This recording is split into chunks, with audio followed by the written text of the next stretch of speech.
As we're getting started here, I'm just sharing the agenda for this evening in the chat, so feel free to look at that at your leisure. Still a few people in the waiting room. Once they clear, we'll get started.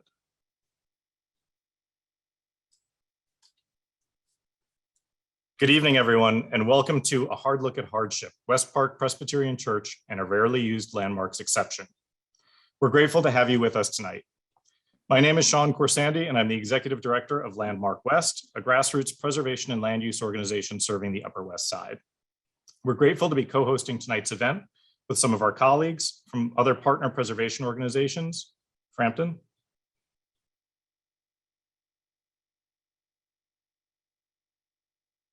Yes, I'm Frampton Tolbert, Executive Director of the Historic Districts Council. As many of you know, the Historic Districts Council is the citywide advocate for New York's historic and cultural neighborhoods, and our mission is to ensure the preservation of significant neighborhoods, buildings, and public spaces, uphold the integrity of New York City's landmarks law, and further the preservation ethic. Happy to be here this evening.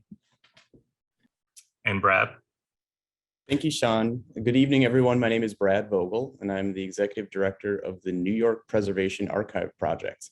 And the Archive Project's mission across the city is to save and share the story of the preservation movement with an emphasis on the history of the preservation movement and the landmarks law.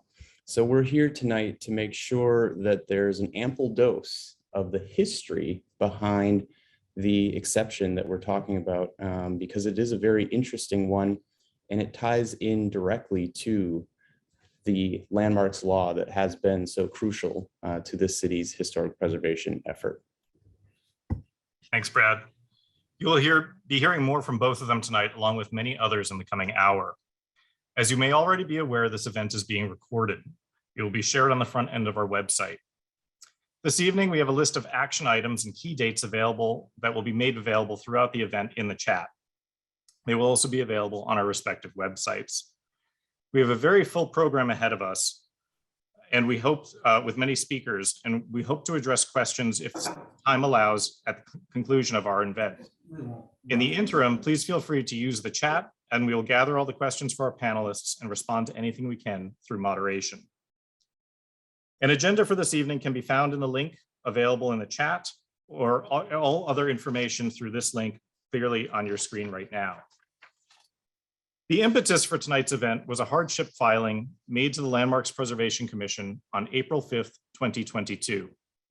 In it, the applicant, the remaining 12 congregants of West Park Presbyterian Church and the Presbytery of New York City, represented through an entity called West Park Administrative Commission, request a certificate of appropriateness from the Landmarks Preservation Commission to grant them the ability to deliver their site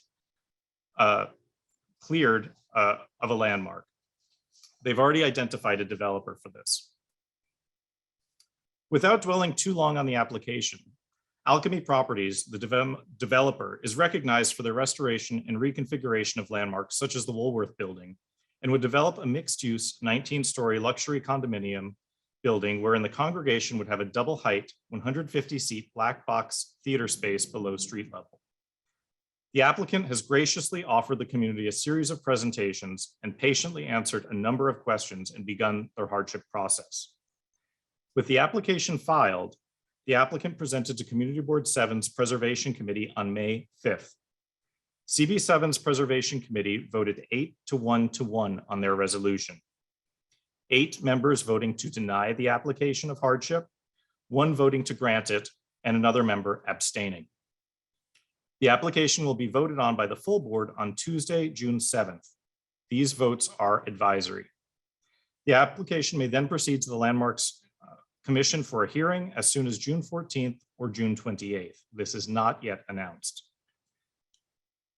This is an issue for tonight, but it's also for the future of our community. In the past few years, we've lost several religious properties. While the individually landmarked Carrere and Hastings designed former First Church of Christ Scientist will return to public use as the Children's Museum of Manhattan, these protections do not cover all houses of worship. The Lincoln Square Synagogue chose to rebuild, clearing its Hausmann and Rosenberg designed site for 200 Amsterdam. Congregation Habonim lost their original Stanley Prowler and Frank Phalance designed home and expects to return to the base of Extel's 50 West 66th Street. Congregation Shari Zedek lost its 98-year-old Summerfield and Steckler designed home and expects to return to the base of a new condominium project there as well. From the Archdiocese, St. Gregory the Great has closed its sanctuary, merging with the Holy Name of Jesus on the right, who themselves are also planning a development right now. This is a question that we will need to take seriously if we want to consider mindful reuse of these elegant structures, but also to be cognizant of the precedent we will be setting for the communities citywide. Before our first speaker, I will provide some background on the history of hardship on the Upper West Side. To quote our great Tom Miller, the Daytonian in Manhattan, while financial hardship is a serious condition for the owner, it is a temporary condition in the overall history of a vintage structure. Both the owners and the hardship will pass. They are temporary. Demolition is permanent. For example, in 1980, the Society for Ethical Culture sought demolition, arguing their school building became physically inadequate and their meeting house obsolete. Although not technically a hardship application, they pursued legal avenues to demolish and redevelop in order to roll the proceeds into their charitable purpose. They were denied, but their buildings were almost lost. Let's be clear, by law, non-for-profit property owners have no right to the highest or best use of their property. Since 1965, there have been 19 hardship applications heard, with 13 granted. West Park's application will mark 20. To date, the Upper West Side has faced more hardship cases than any other individual neighborhood or even the boroughs beyond Manhattan combined.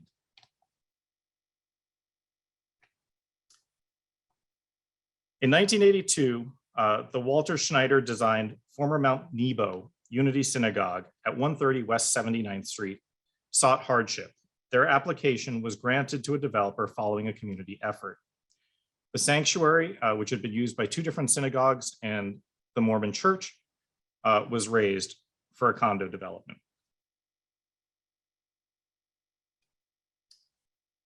In 1988, the Gilbert A. Schellinger designed row houses at 351, 352, and 353 Central Park West also applied for hardship. After an architect showed that they could not bring in sufficient income, their hardship was granted, and it was redeveloped with the building on the right. Following this, in 1989, just 2 blocks due west of West Park Presbyterian Church, St. Paul and St. Andrew, the R.H. Robertson designed complex, applied for hardship. Their application, however, was denied, with the Landmarks Commission deeming it not ripe because the church did not yet have plans to sell or redevelop the property and put anything in its place. And it remains today and is an anchor also of 82nd Street. And of course, today we are on to the Leopold Eidlitz and Henry Kilburn designed West Park Presbyterian Church. As mentioned, the Upper West Side is home to 6 of the now 20 hardship applications and 5 of the past 8. West Park is one of 7 religious-owned properties to claim hardship. I will now pass it on to Frampton, who will provide a little more on the history of hardship and the timeline going forward. Thank you, Sean. In addition to the hardship cases Sean mentioned on the Upper West Side, I wanted to briefly note the 2 most recent hardship applications that came before the Landmarks Preservation Commission. St. Vincent's Hospital in Greenwich Village, which was granted on October 28, 2008. The hospital originally applied in December 2007 for a certificate of appropriateness to demolish all the buildings on its east campus and the O'Toole building, which you can see in the lower right here, for construction of a new building on the site. The hospital continued with the request was denied, and they subsequently filed a hardship only for the demolition of the O'Toole building and the construction of the new building. The hospital continued with the existing certificate of appropriateness for the redevelopment of the East Campus. The LPC found that the existing hospital facilities of the East Campus were inadequate for carrying out charitable purpose. The O'Toole building was the proposed site for the new hospital because they needed to continue to operate the existing hospital while new facilities were being built. The commission approved the hardship application with respect to the O'Toole building on October 28, 2008. On May 7, 2009, the commission approved a notice to proceed to allow demolition of the O'Toole building and noting that the new hospital building had been found to be appropriate. However, as many of you know, the demolition did not proceed as St. Vincent's eventually went into bankruptcy and the O'Toole building was rehabilitated into the medical facility it is today. The First Avenue Estates on the Upper East Side, which was denied on May 20th, 2014, and which our next speaker will also be discussing.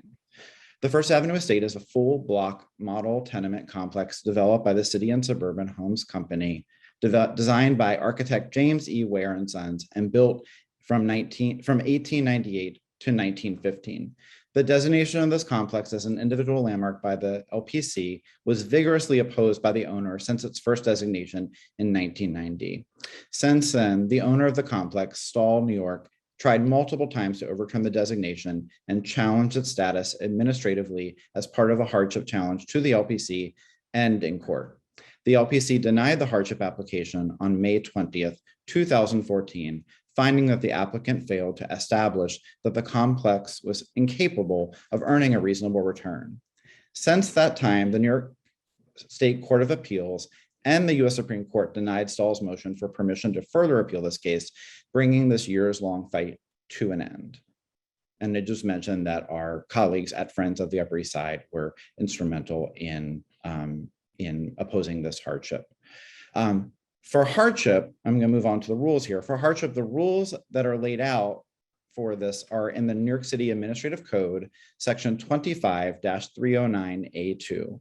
There are 4 distinct criteria to bring a hardship claim for relief on the grounds that the regulations imposed frustrate the charitable purpose of a tax-exempt property owner. And you can see those here, but I will summarize them. Some of those include entering into a contract to sell their property or lease for a minimum of 20 years. The property would not, if it were not tax exempt, be capable of earning a reasonable return. The property has ceased to be adequate, suitable, or appropriate for the purpose to which it is devoted and the purpose to which it had been devoted when acquired. And finally, the prospective owner or tenant intends, if permitted, to demolish the building and build a new structure with reasonable promptness. We, being the Landmark West, HDC, and other organizations in the community, are examining these criteria closely and seeing where we believe the West Park application meets and where we believe it fails to meet these standards. In the coming weeks, the Landmarks Preservation Commission will hold a public hearing with community input. It is likely that at that time they will close the hearing and take no further action pending further research and clarification with other experts and specialists. If when recalled in a public meeting, should a hardship ultimately be granted, this starts the clock on 180 days, wherein the LPC may seek alternatives to alleviate the hardship and even entertain reasonably equivalent offers if a prospective purchaser or tenant will use the building without demolishing or altering it. Should this fail, the LPC still has the opportunity to make a recommendation to the mayor to acquire a protective interest in the site. If all of these fail, the city must issue a notice to proceed. With that, I will now pass it to Brad, who will introduce our first speaker. Wonderful. Thanks so much, Frampton. And before I introduce our first speaker, I did want to just note very briefly a few points. One is that we're only speaking about, with this current application, 20 applications over the course of the landmarks law being in existence, which goes back to 1965. But I did want to make sure we thought about this comprehensively and remember that even though there are 20 applications, the fact that the hardship exception exists essentially creates a sort of shadow hardship consideration that impacts how the LPC goes about its business and determines whether or not to pursue designation, et cetera. So just remember that in addition to the set we're talking about, there's also the broader impact of this concept of hardship on how landmarking gets done and how the regulatory process plays out. I also wanted to quote from an attorney who's been deeply involved in some of these hardship cases over the years. Just to put this in a little bit of context, this is Jack Kerr, and he was asked about the hardship case, and he said, "I think it's a necessary part of the law if you look at the Penn Central case, it's one of the saving aspects of the law that made it constitutional. And I think that there's been a desire to avoid going back to the Supreme Court on a case where the city has arbitrarily decided there is not a hardship. So just to recall that having this process, this bit of procedure and this escape valve was crucial to making this regulatory novelty at the time by the city something that could pass muster at the US Supreme Court. But as he also notes, the crux of it is to then, in his words, see if it's a bona fide claim of hardship or whether it's basically a subterfuge to get out from under the landmarks law. And there have been all sorts of different outcomes with the hardship cases. So for example, one of the first ones with the Manhattan Club in the late 1960s, the hardship was denied, but the building was ultimately lost not long thereafter. You then have the converse of that with what's called the Lutheran Church case. And this, as you may know, part of the Morgan Museum, there is a historic mansion at the corner of 25th and Madison. And in that case, the hardship application was granted, but the building was not demolished and remains to this day. So there's a diversity of outcomes when these applications go forward. But without any further ado, I would like to now introduce our first speaker this evening, someone you may well know, Franny Eberhardt. She will be giving us sort of the longer history of hardship and placing it within context within US federal law. Franny got her start in preservation working on a fundraising campaign for a landmark church in her neighborhood. She was hooked and went on to college for a preservation degree, worked in the field, and she now serves as the president of Friends of the Upper East Side. Franny, take it away.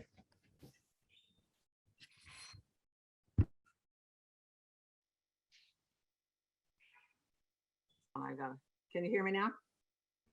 Yes, go right ahead. Thank you. I thought I'd unmuted.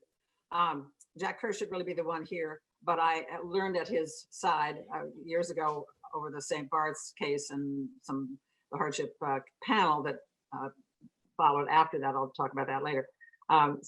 So what you hear coming out of my mouth is very much Jack Kerr. And this is actually a shorter history of hardship. I first put this slide talk together in a good deal more detail for HCC a bunch of years ago. And for you all tonight, I'm going to try to just sum up a couple of key things, and I'll take the next slide, please. And I'm going to, at the risk of sounding like your high school civics teacher, I'm going to go right down to the constitutional basis and using Jack's introduction as part of that. You can see that I was schooled by him. The preamble to our Constitution says that we, the people of the United States, in order to form a more perfect union, et cetera, and promote the general welfare. That underlining that emphasis is mine because it's under the aegis of this general welfare provision that we have landmark laws. The people who wrote that in 1789 did not expect to see laws, for example, regulating environmental issues, and certainly they had probably never thought about landmarking or preservation being something that would be regulated by municipal laws. But over time and under the aegis of the general welfare provision, that's what we do. Next slide, please. Thank you. So the purpose clause of the New York City Landmarks Law incorporates that thinking. I'm saying in a good deal more length and eloquence than what I've excerpted here, that the city's global standing cannot be maintained or enhanced by disregarding the historical and architectural heritage of the city and by countenancing the destruction of such cultural assets. This was written by Frank Gilbert, whom we just lost, and he was, as you can see, eloquent and essential, one of those essential people in the early history of our landmarks law, and I think NIPAP has his recollections. And if you go around the country looking at other landmarks laws in other cities, they do the same sort of thing with their purpose clause. In fact, sometimes they've just copied it off practically word for word because it is so sound and so critical to the solidity of our law and the usability of it. Because something else that's in the next slide, please, in the Constitution, is this Fifth Amendment. from the Bill of Rights, 1791, that no person should be tried with life, liberty, or property, that's me again, underline the word, without due process of law. Due process of law, remember that, remember those words. And so this has spawned a huge, I'll call it an industry of takings legislation. We call this taking, the depriving people of their property is a taking, or maybe it's not a taking, but a great deal of ink and time in court has been spilt on that question. Next slide, please. And then just to make it even more complicated, the First Amendment of the Constitution in 1791 says Congress will make no law respecting an establishment of religion or prohibiting the free exercise thereof. So you can't, it's both sides of it. You can't give any kind of religious institution special treatment, but neither can you inhibit the exercise of their religion in any way. So next slide, please. So for the people writing the landmarks law, this is a conundrum. You've got a bunch of competing goods there, That's, I think, very much what our country is struggling with now, and always has. Things, both the values that we treasure, but that don't necessarily all fit together, particularly depending a little on your point of view. But for that reason, they put in the hardship clause. I'm sure Revney wanted them to. I'm sure they heard plenty about that sort of thing, but they knew that, as Jack said, I'm using his words, that it would be an escape valve for the owners who really truly could not make a go. Now, of course, the whole development of hardship for nonprofits came a little bit later and a little more slowly, and is still, shifting waters. It's a good deal more complicated because it involves a charitable purpose and not dollars and cents. A regular hardship case will be very much involved in dollars and cents and the legitimate return, the statutory return that the law permits an owner. Next slide, please. So I'm just going to give you two little quick examples of early cases of hardship, both in Brooklyn Heights, the first historic district, both to significant buildings. And the point of these two that I want to show you are the ways that the Landmarks Commission in those days, and they still have leave to do it now, it's in the law, way the Landmarks Commission worked to help save a building, to come up with strategies that would, even though there was a legitimate hardship, strategies that would make the building survive and economically viable. So the first one, let's take a look at 38 to 40. And if you could toggle to the next slide, because there were two buildings involved in this. They're both very early buildings, debating 1810, 1830, different people can think different things. But the point was that there was a hardship case here. And in this case, the Landmarks Commission helped by finding an owner, a buyer for the property. And it has survived, and there it is. Let's look at the next one, which is even more interesting. And every one of these that you look at is a little different. And I think that's whether it's a for-profit or not for-profit. There are differences, and it's not a one-size-fits-all here. We've only had 19 of them, so there are different ways to go about this. This is a really interesting one. A building. The case was 1973. Let's look at the picture, please. Next slide. It was a school building built in 1848. Can you go back? Where am I? Yes, here it is. This sweet little building. There you go. 1848, and it was not on the. It was owned by a church, but it wasn't part of their nonprofit status. However, they hadn't been able to keep it up, and they made a claim of hardship. They were in arrears on their taxes, and so the Landmarks Commission came up with a plan to get their taxes forgiven, and then to find a buyer, which they did, and it is a residential building and has been ever since. So that was an ingenious situation, again involving a religious property, although the building was not on the was on the tax rolls and not an exempt property. So one would hope for some ingenuities going forward in our hardship case. Let's see what I have next. Oh yeah, right. Well, of course, St. Bartholomew's. St. Bartholomew's was the one that where a very, very hard fought case, and as was mentioned, it went way up all the way to the Supreme Court. I consider this the second essential Supreme Court non-decision because they decided not to review it. Let's take a look at the picture.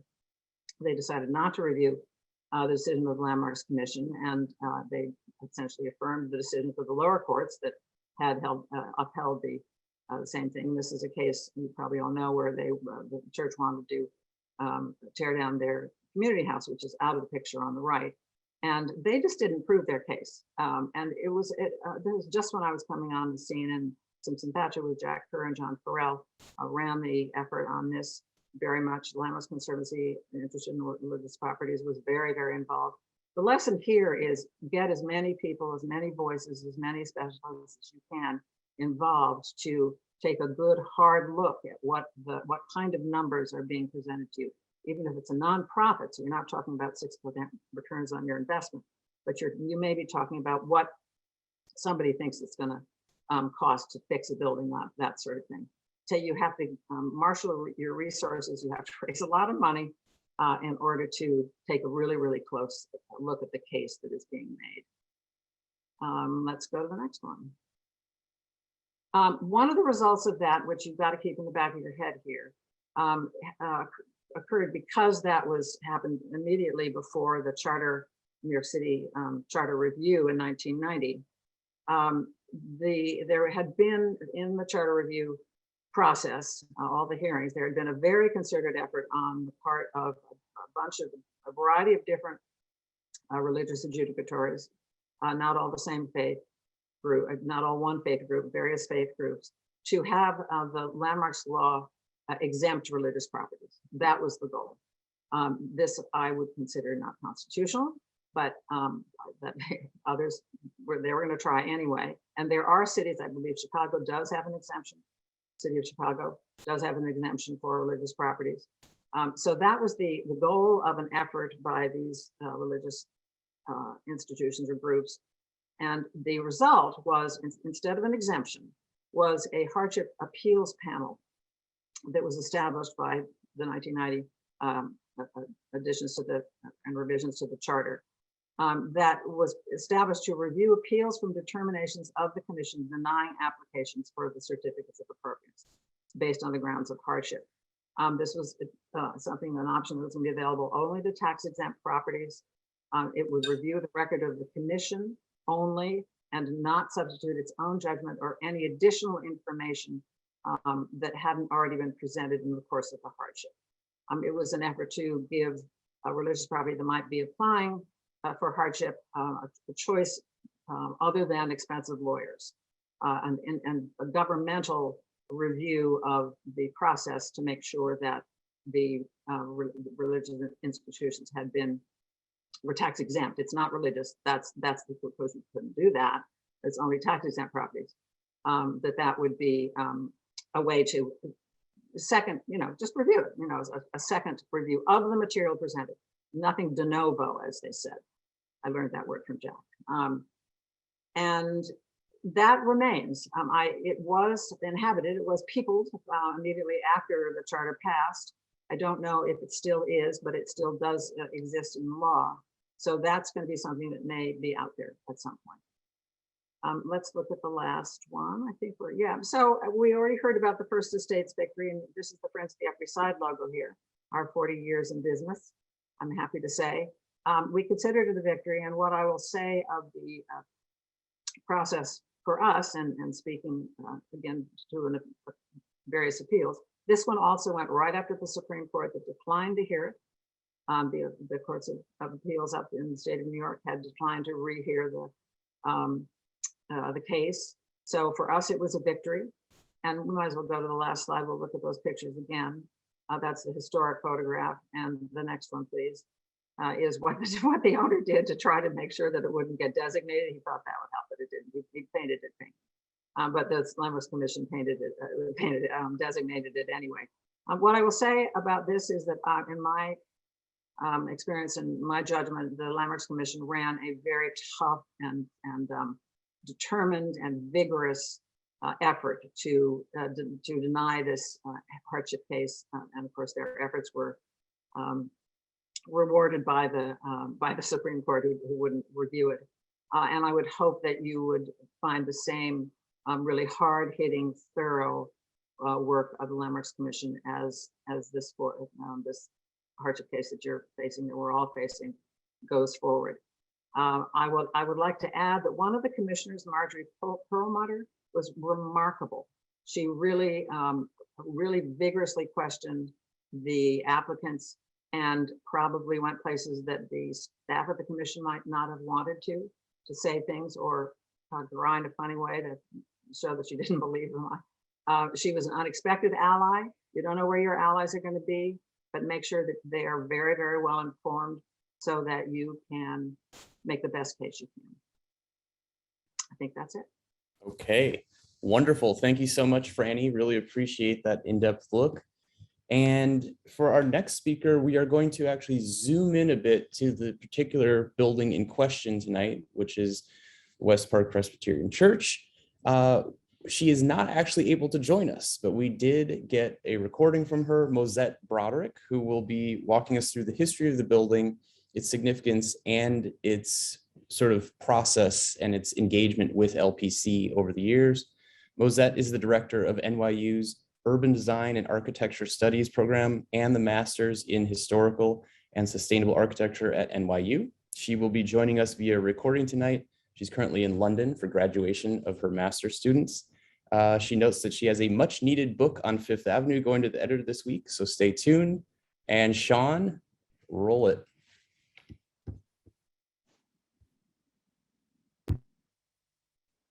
We're here today to discuss the anchor of 86th Street, West Park Presbyterian Church.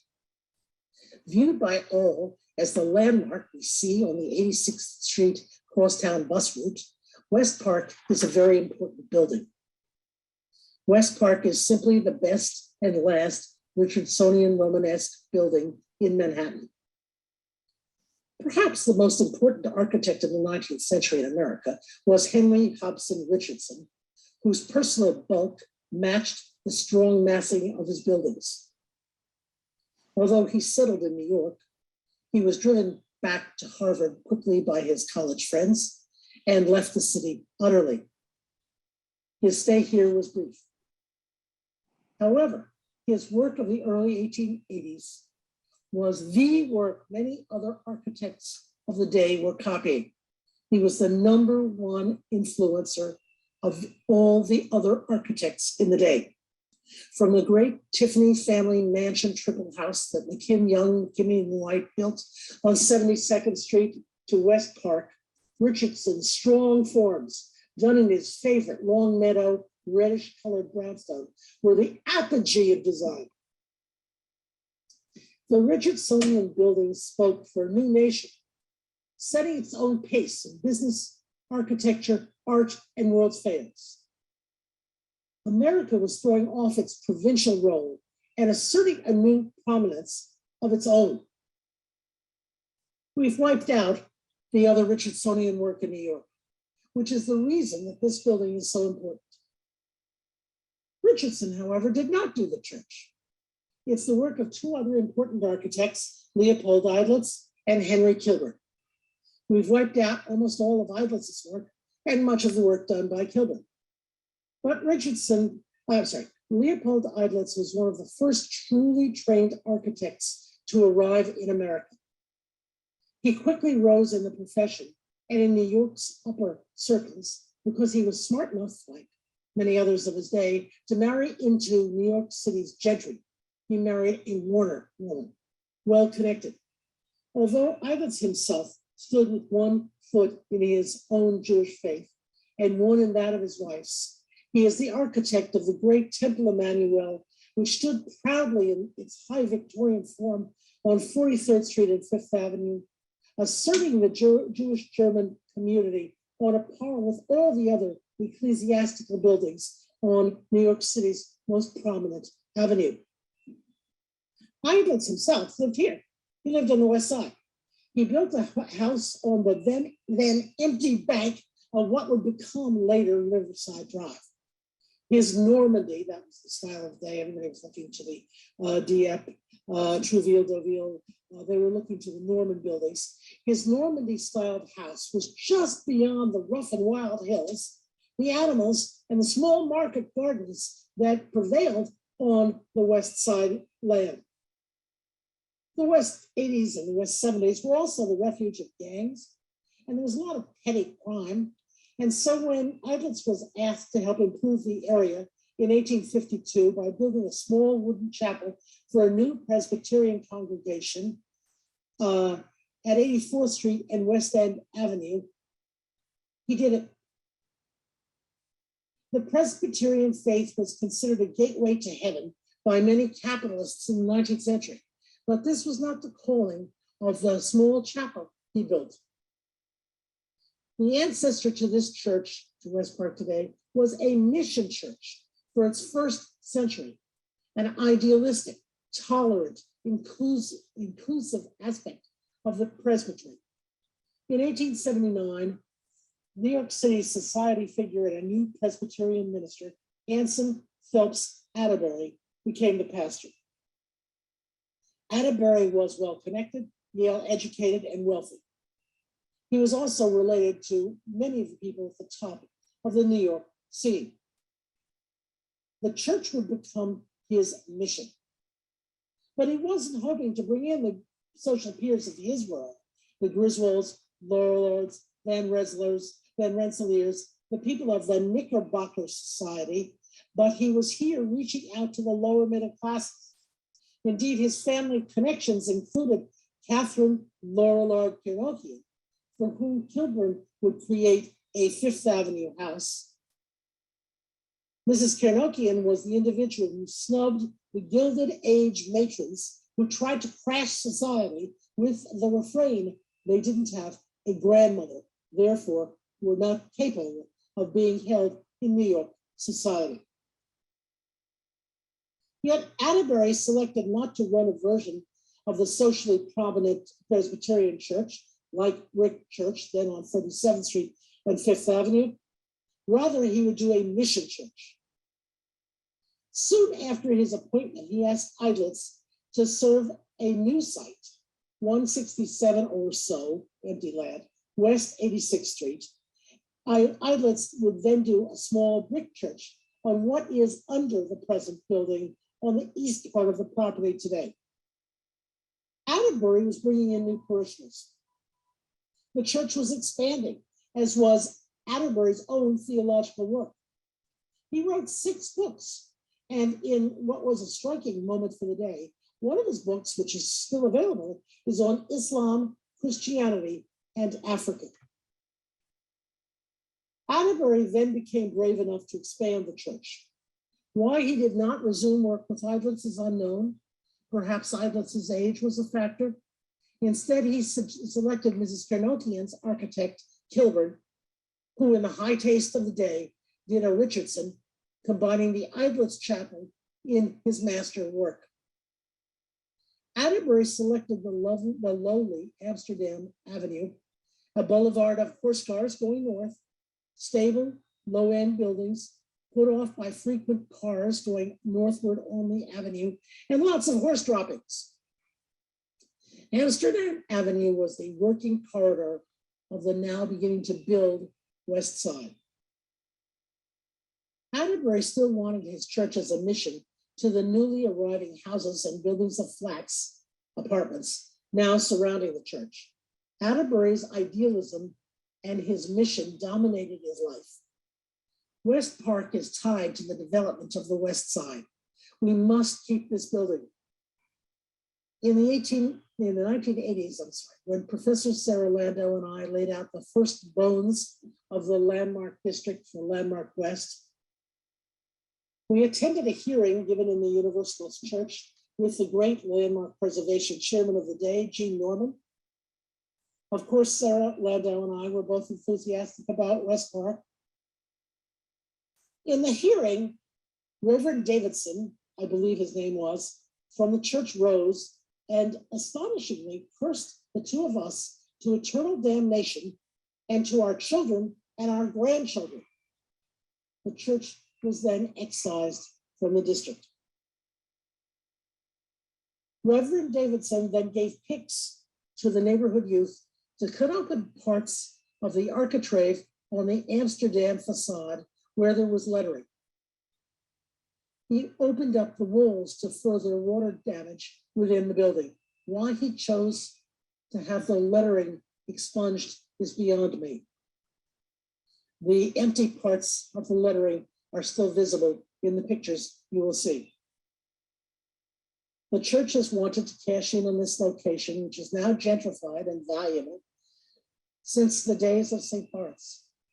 This church, dedicated to tolerance and ordinary people worshiping, should make the congregation there, who's been there recently, proud and not want to see the noble history erased. All right, well, there you have it from Mosette Broderick, a little bit more detail about the specifics of the church itself. And now we're going to move on to Paige Cowley, who will give us a little more in-depth look at the actual physical state of the building with a sense of what needs to be done. Paige is a graduate of New York University and received a diploma in urban design from Oxford Brookes University and a master's of architecture from Columbia University. Prior to establishing her firm, she was director of preservation and associate at Beyer Blinder Bell, working with someone you may have heard of, James Marston Fitch. In addition to her professional work, Paige is a member of CB7, Upper West Side, and serves on the preservation and land use committees. She's also chair of Landmark West, Paige is a licensed architect in several US states and in the United Kingdom. Paige, looking forward to hearing from you.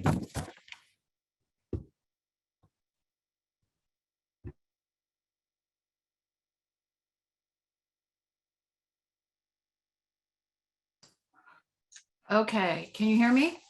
Yes, Thank you. go right ahead. Thank you. So the question is, if not every square inch is sacred turf, how much modification can the structure bear without losing what makes it special?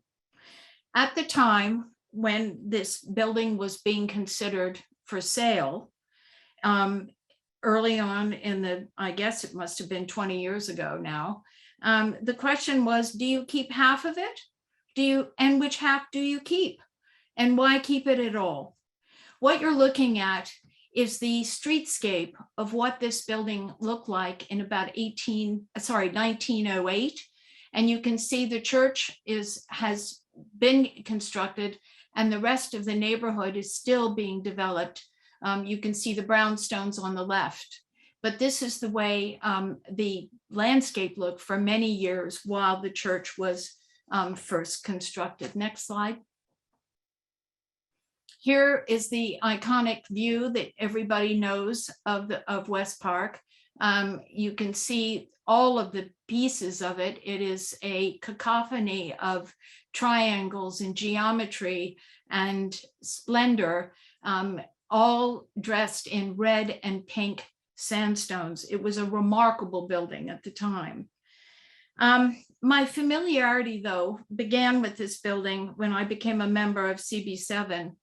I've been a neighbor for years, and I had no idea of the rich history, living only 2 blocks away of the building, until I met Tom Vitula Martin. It was Tom who introduced me to the concerns he had regarding the building conservation process and the costs associated with a phased restoration plan, not all at one time, but at least phased. Tom introduced me to Reverend Brashear in 2004. Sadly, Tom is no longer with us, but he left behind a network of neighborhood colleagues to go forward and maintain a relationship with the church, which is the Friends of West Park. Although the landmark designation would not take place until January 2010, the difficult work began by assessing the costs associated with both the exterior restoration and upgrading mechanical, electrical, and plumbing repairs, and even to the elevator, which was relatively recently installed, and bring both the interior and exterior to current codes and standards. Please know that even though the building predates any codes, there is leniency with the Department of Buildings to at least maintain all services and the exterior in a good state of repair and safety, which the presbytery has achieved for the most part. Since 2016, when the Friends of West Park was formed, I participated in discussions about the scope of work and the investment that would be necessary to restore and repair just the facade. I introduced restoration contractors and specialist restoration firms to visit and give an opinion as to the cost and ultimate scope of work. The initial firms were Berta Construction, ICS Builders, and Western Facades. All of them have worked on the facades of remarkable and special landmark buildings. They all stated the obvious. They needed a scope of work, they needed a specification and drawings, and as much information about the church use as possible so they could look at the building in phases. In other words, the North Tower, the South Tower, the pedimented chapel that's Eidlet's building. So they could divide it up and do one section of the building at a time without putting the church out of commission completely, remembering that there were other social services provided to the community. In 2018, my firm participated in a short list of architectural preservation firms to survey and make recommendations for the repair of the exterior masonry. We prepared initial, and the team that I assembled included MSP Structural Engineering, Ray Clagnan, Stained Glass, Nyack Consulting Group, a surveyor, Peter Azelstad, Photogrammetry, Noel Building Consulting, Expediting and Code Consultant, and the Tachi Group for cost estimating. We were awarded the project and we prepared the initial survey documents and focused only on the exterior walls initially, the windows, the doors, roof flashings, and building drainage. And we were awarded the first phase. What we ended up doing is what I'm going to show you now, which is a block by block assessment of the building, known as a system and high-tech resolution of actually taking a photograph of the entire building so that you can go back and study the condition of each piece of stone and its mortar. Next slide, please. This, by the way, this is my favorite one. Mosette beat me to it, but this is the happiest facade except for the scarification of by the previous administration and rector, but it is beautiful. I mean, it is, you can see the two distinguishing colors of the long meadow and the pink brownstone. It is just my favorite picture. Next.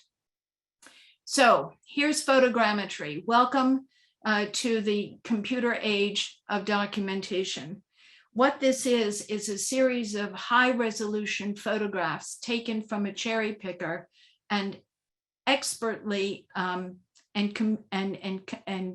coordinated by computer so that you can look at every single one, every single piece of stone, every single element on the building. And you can extract the information to the point where you can measure it off the drawing. This saved an enormous amount of money rather than rappelling down the walls, closing streets, etc.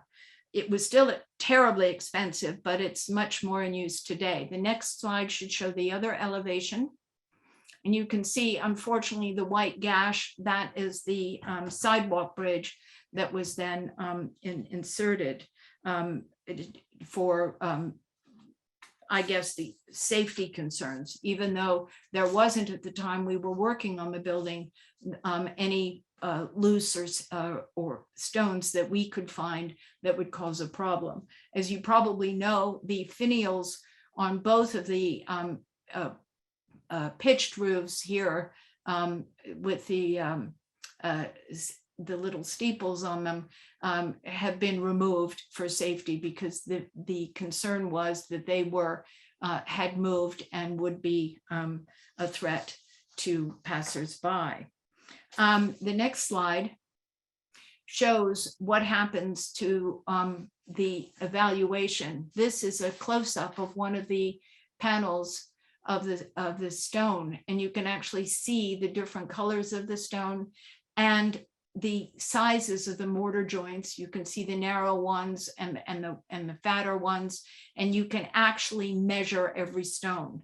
By this method, looking at the entire surface, including the backside of the tower on the corner, we were able to come up with a very detailed cost estimate prepared by Paula Tocci. And the categories that were included were masonry cleaning, but not using an abrasive method. We were choosing and had tested Rotec, which is basically air and baking soda with a warm water rinse, and scaffolding, of course, being able to access and move it around so that the workmen could get to the different areas and do the treatments.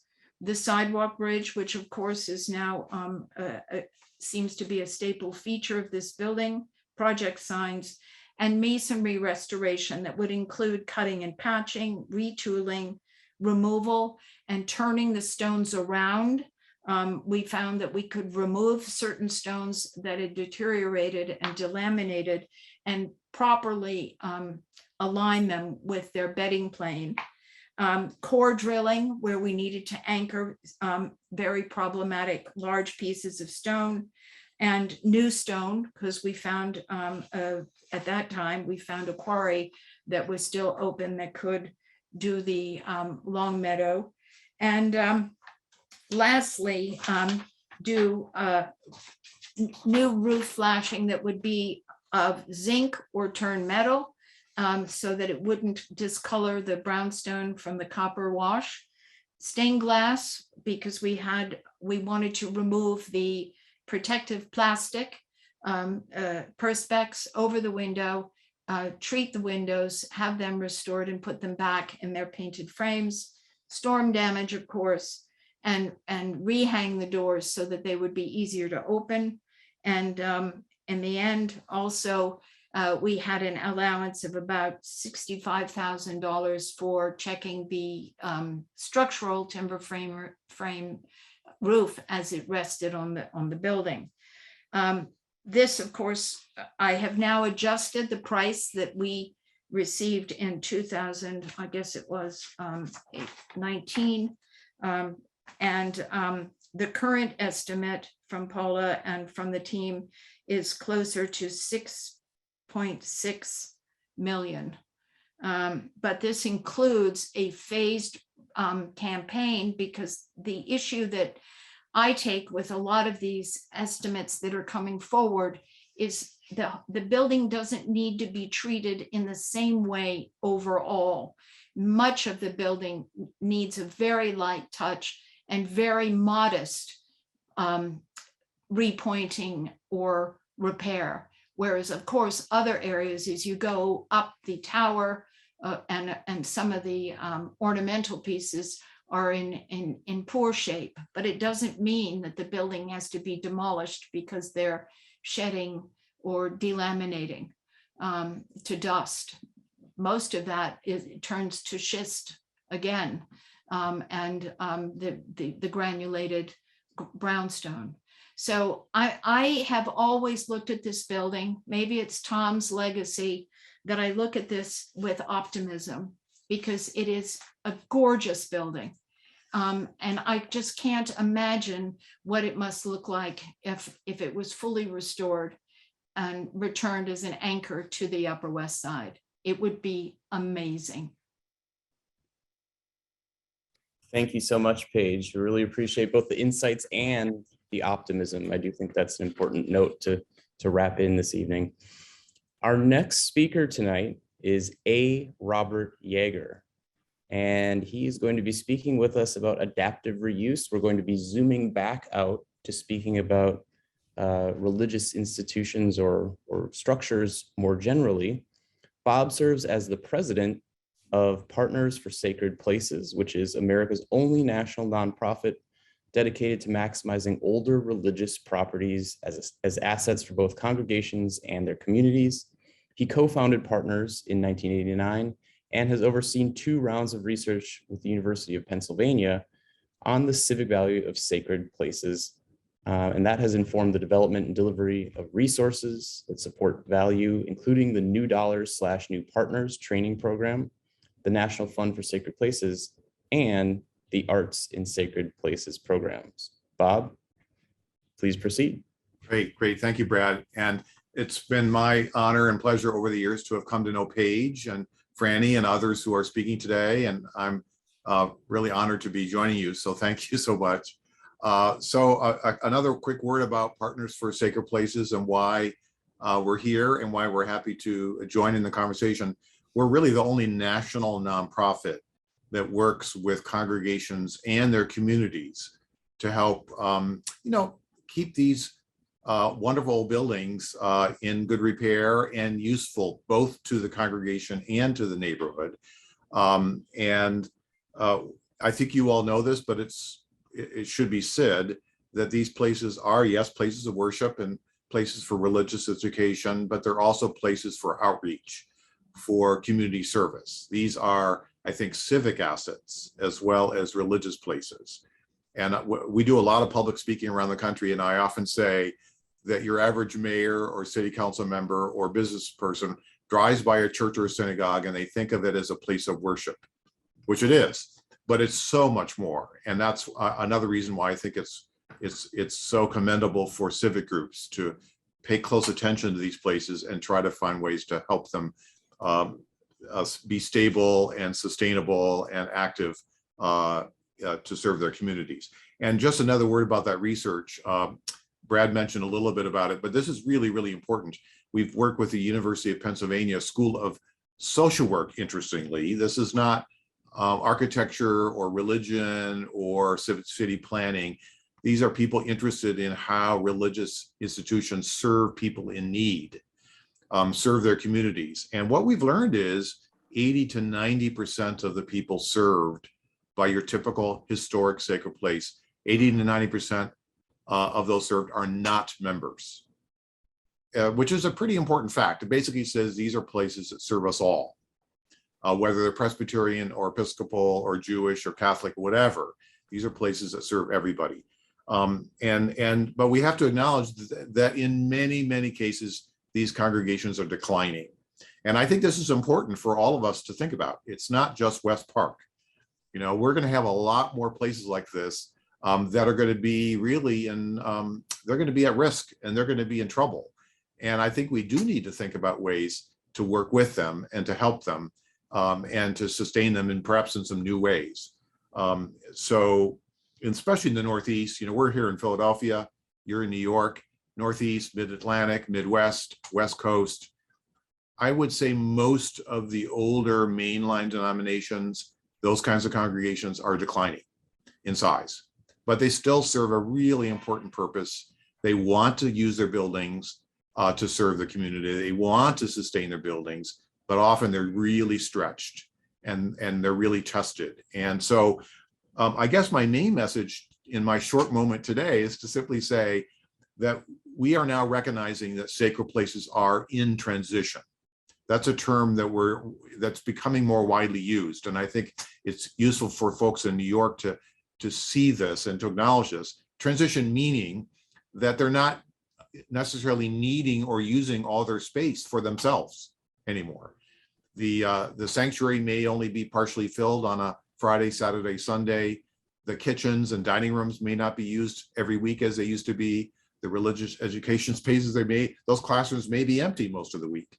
So what I think is important for West Park and other sacred places is to understand that congregations may need some assistance and to some support as they discern some of their options and consider some alternatives. And I know West Park has done some of this, so I'm not saying they haven't. But for some congregations, they may need to think in new ways about how they use their space. So sharing space and collaborating with others is a very key theme that we're seeing and encouraging and supporting around the country. If you look on the Upper West Side, I suspect you'll find a lot of sacred places where some spaces are pretty well used and other spaces are not. So how do we help congregations like West Park think in new ways about the way they share the space? Or, that may not be enough. Maybe they need to co-own their building with another entity. Maybe they need to sell their building and lease it back. But if they do need to sell and do need to leave, is there a kind of a civic-minded way to do that? Is there a way, these are places that have served the community for 100, 150 years. And what we're saying to congregations is, if you do need to shift your thinking about who owns this building, can you do this in a way that's responsive to your community, and not just turn it over to a realtor or to a developer? And so that process is something we assist. So for example, if we can be useful to West Park or churches and synagogues like that, that's partly what we do. So we help congregations engage their communities. And that may seem like an obvious thing to do, but a lot of congregations just have not done that very well. And I can't speak for West Park because I don't know like you guys know it. But a lot of congregations need some tools and approaches and a helping hand to be talking to their community and thinking together about ways that that building might be sustainable. Not just repaired and restored as Paige just laid out, but for it to be sustainable, to have a useful purpose that can, take care of itself over the next 20, 30, 40 years. So this may all sound very obvious to this group here, but this is not obvious to most congregations and most communities. And sad to say, a lot of congregations, communities are not talking. They're not working together. They're not collaborating. And I think that is the wave of the future. And you all are community active in the Upper West Side, so you kind of know some of this, but we're finding around the country, a lot of congregations and neighborhoods need to be kind of prompted to talk together in new ways and to think in new ways, and maybe consider some alternatives that can help a place like this stay healthy. So I just wanted to provide a little context for what we're seeing around the country. We're a nonprofit. We like to be helpful in cases like this. We certainly want to be a resource. I think the bottom line is there is hope for places like this where the congregation is small. They may feel like they don't have too many choices anymore. That's one reason why they may be considering development and demolition. But we tend to find that there are more choices and alternatives available. But, a congregation often feels very alone. Although I know they've been in conversation in different ways with you all over the last 20, 30 years, but still, congregations often feel isolated and alone. And I think that's the task of the community, is to step forward once the crisis is past, to step forward and say, all right, how can we do this together? Can we think of new ways together to raise the money and together to find a new kind of a, maybe an adjusted purpose for this building? That's what we do. I hope that's helpful. I think it is, Bob. I appreciate the perspective, and I'm sure everyone else here does too. Thank you. Our next speaker, I have this strange suspicion, an inkling, perhaps, that maybe you have heard of our next speaker. And I even have it on good authority that she was speaking earlier today aboard a tall ship in New York Harbor. Gail Brewer once again represents the 6th Council District of New York City, encompassing most of the Upper West Side. She's currently the chair of the Committee on Oversight and Investigations and serves on numerous other committees. As you likely know, Gail served as council member from 2002 to 2013, as Manhattan Borough President from 2014 to 2021. Prior to elected office, she served as NYC Deputy Public Advocate, Director for the city's federal office, Executive Director of the Mayor's Commission on the Status of Women, and Chief of Staff to Council Member Ruth Messenger. And as you may also know full well, in 2010, Gail was also instrumental in winning the fight to landmark the West Park Presbyterian Church. Ladies and gentlemen, Gail Brewer. Thank you very much, Brad. That's a little much. I deeply appreciate all of the discussions tonight and all the presentations. They're phenomenal. And I'm going to try to just speak to those who are not as supportive as we are of this beautiful church remaining as is, because my emails and my cell phone is just full of people thinking perhaps creatively and meaningfully, but not necessarily supportive. And I do want to say we're going to do everything we can to reject this hardship application. I have, the history of the building you have heard. There's also the history of the fact that it was the first sanctuary to support those LGBTQ congregants, and also made sure that God Love We Deliver was a wonderful participant when they first started. So there's so many ways, and I have to say, in landmarking the church, I became friends, believe it or not, with Reverend Bashir. He was not supportive, this very clearly, but he and I have been friends ever since, and he now has a very senior role in the Presbyterian Church.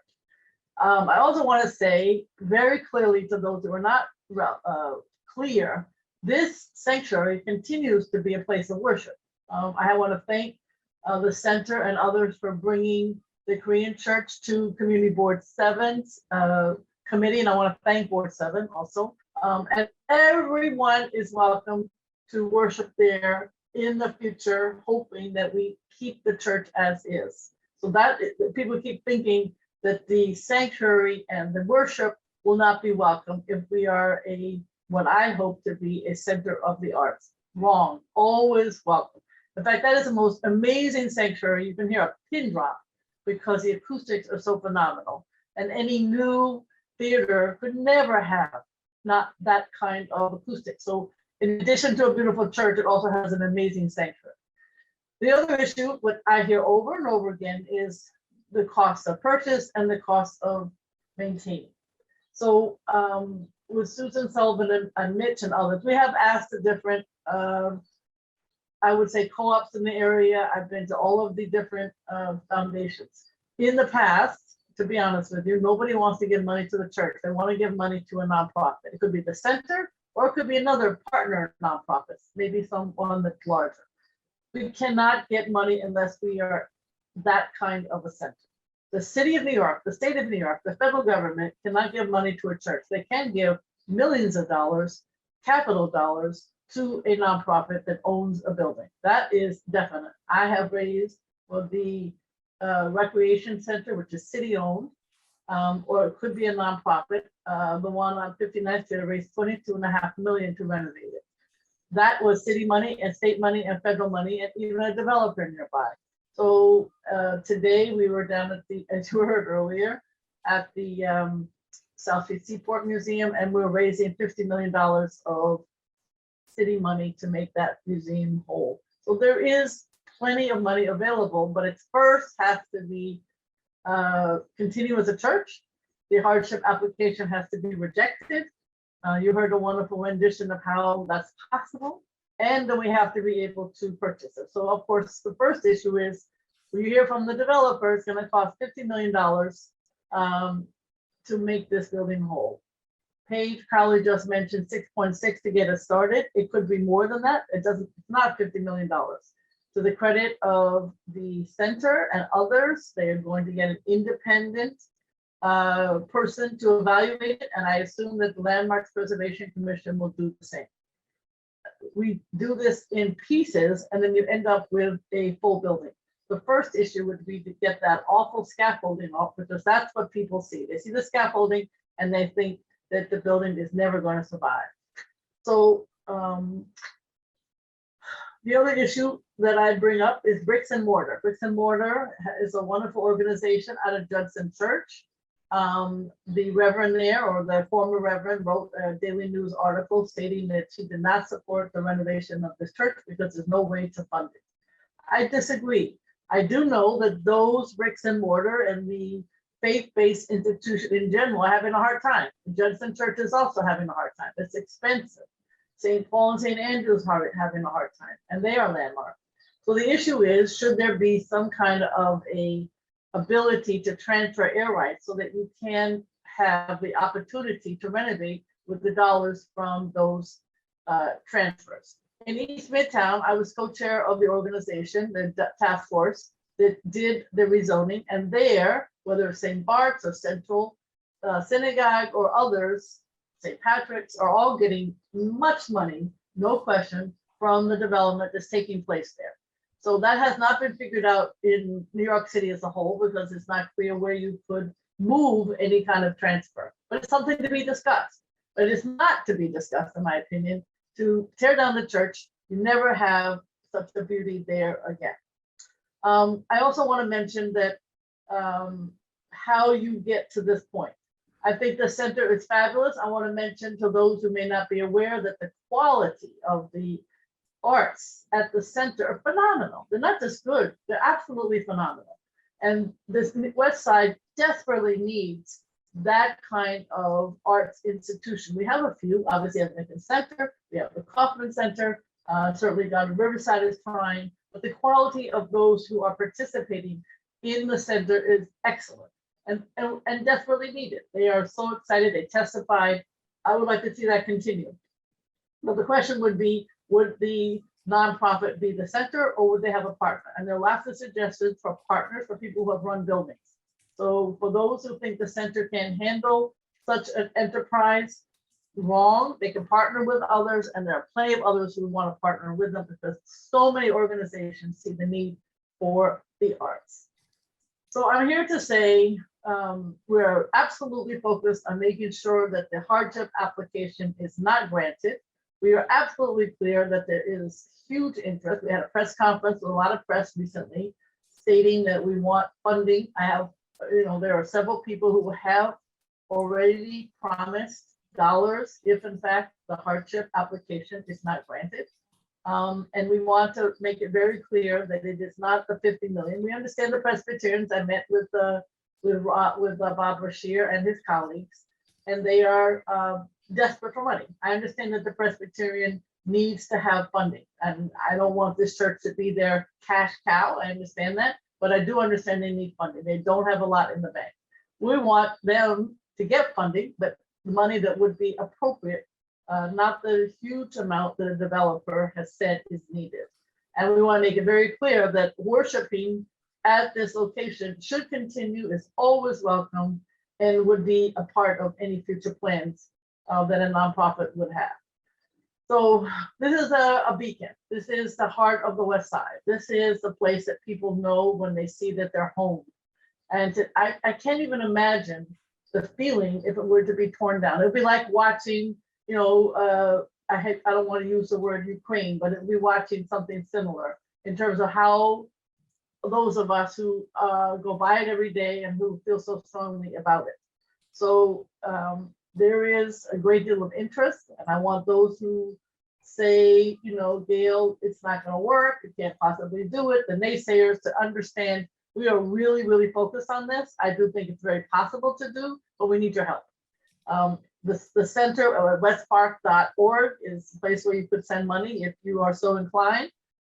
Importantly, know that you will work with us to see us, with your help, reject the hardship application and raise the funding to purchase the building at a reasonable cost.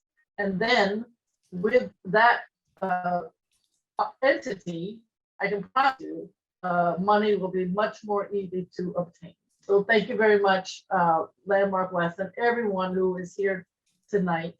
And we will get you the specifics on the commitments. I'm not going to give the names out today, but for those who are asking, I'd be glad to share who has committed quietly, to let you know that this is very.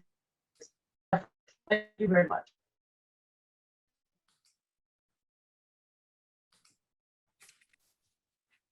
Thank you, Gail, for laying that all out and really helping define what is at stake here. I know we all really appreciate your ongoing involvement and leadership here. I'm now going to lay out and reiterate the timeline and action steps going forward. So as been mentioned, on June 7th, the application will be considered by Community Board 7 at their full board meeting at 6:30. There will be other items on the agenda, so please visit their website to see the full agenda, but public testimony will be accepted, and we will put a link to the community board's website in the chat. The application will then come before the Landmarks Preservation Commission subsequent to that, and we have just been notified that this will happen on Tuesday, June 14th. It is the last item on the agenda at Landmarks on June 14th. We will be in touch with everyone here about the opportunity to testify at this public hearing and making sure you and others in the community can make their opinions known. In the interim, you can send an email to the LPC to express your opinion on this application. You can go to HDC's website for a letter template to email the commission, and we will put a link in the chat to HDC's page about West Park. Thank you everyone for attending. Our participants and a recording of tonight's event will be posted shortly on all of our websites. Any questions that were not answered tonight, we will definitely be addressing on our websites. Thank you again for attending, and we'll speak to you soon.